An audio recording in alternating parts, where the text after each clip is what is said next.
Morning, everyone. It's 8:51 on this last trading day of the year, and we're down a bit.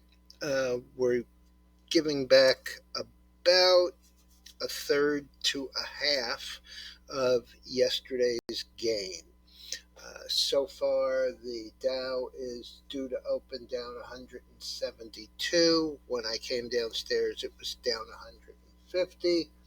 NASDAQ down 120, about unchanged from earlier, and the S&P down about 27.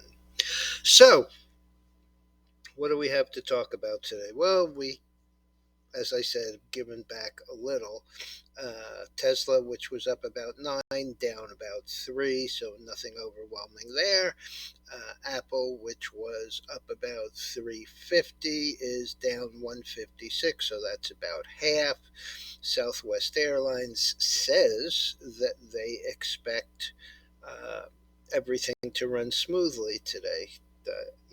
They can expect anything that they want. The fact of the matter is, they haven't had a non-extreme day in recent memory.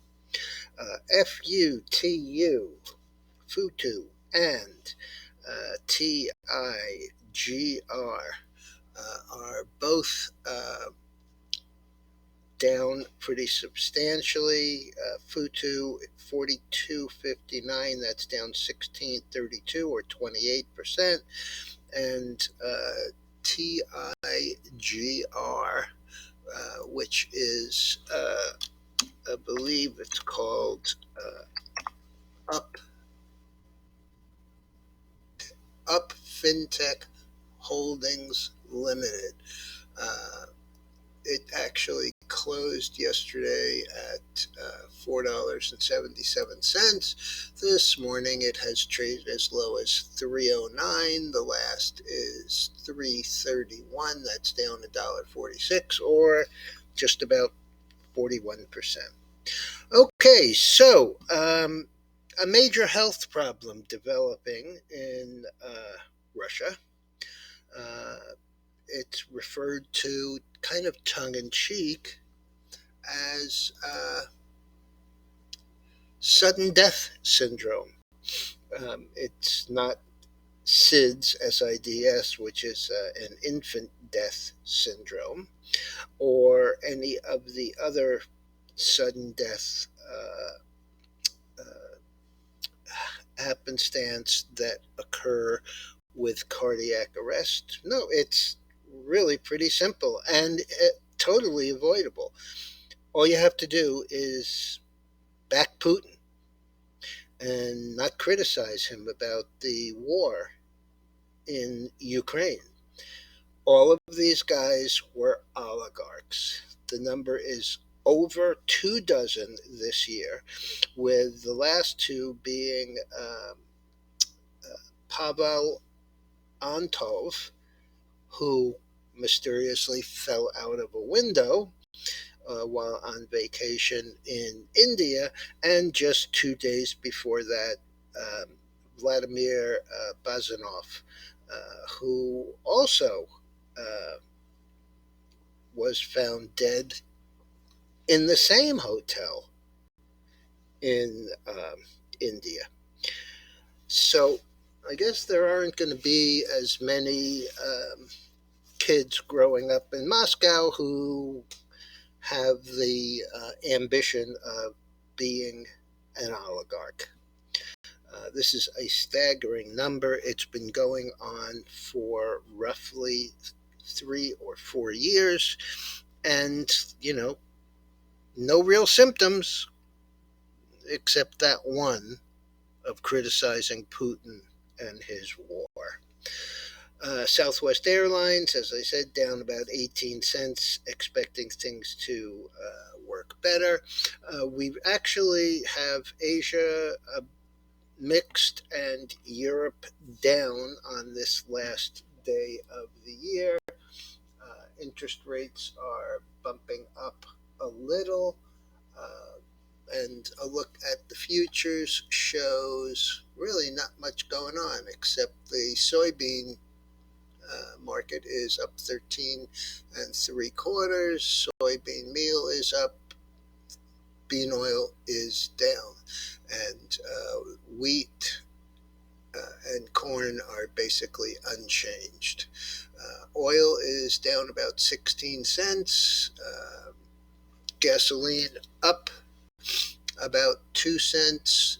Heating oil down about 2 cents, which really doesn't surprise me a lot, only because it was warm enough when I took Lucy for her walk yesterday afternoon.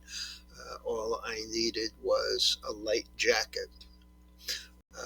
And temperatures are supposed to be getting even higher in the next couple of days, accompanied by some pretty extreme rain. Chicago PMI comes out at 9:45, and that is the only economic news that I expect to see today. Gold up 1.5, silver down 4.5 cents, copper is down a little under a penny. The setup in copper is, really got me somewhat perplexed. If things are getting better, and if the BS about the Chinese reopening, I would expect it to be lower. It has gotten, this is the weekly, it has gotten back to that 395, 396 level, has been unable to penetrate that. We are solidly through. The 5-day is solidly through. The 10-day, the next thing standing in its way is the 50-week, and that would have to close. I would have to see a close of above 391.30, currently 381.60, in order to confirm this really nice lower high, lower low bottom with a rally and a higher low, a rally and a higher low, and this end of November, both higher low, and we're just coming into some pretty extreme resistance in that area. The dollar is up about 6 cents, Bitcoin down 140. This has gotten very quiet. Ethereum down about 7, and the bonds are down about 5/8 on top of yesterday's down 5/8. But aside from that, it looks to be a pretty tame last day of the year. And, all I can say is Happy New Year. Hope everyone enjoys their celebration. No driving after drinking. And that's really about it until next year. Looks like we are going to finish just slightly in the black for the year, but you never can tell. In any event, as I said, Happy New Year. We'll look at those numbers. PRVB. This is one that I've been following and have been discussing here. It's closed yesterday 1040. This morning it's 1021, down 19 cents or 1.8%, but the stock has had a really nice steady rise from that $6.50 area. It's at the upper Bollinger Band, so a little bit of problem there, but we will see how the new year opens up. Yesterday I mentioned that the number that I was looking at was 33,027.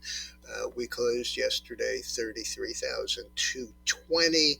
So we have about about $200 worth of Dow Jones Industrial leeway for continuing to maintain a year-end rally.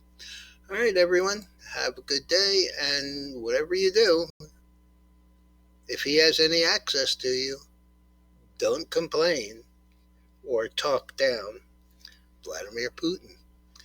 Have a good one.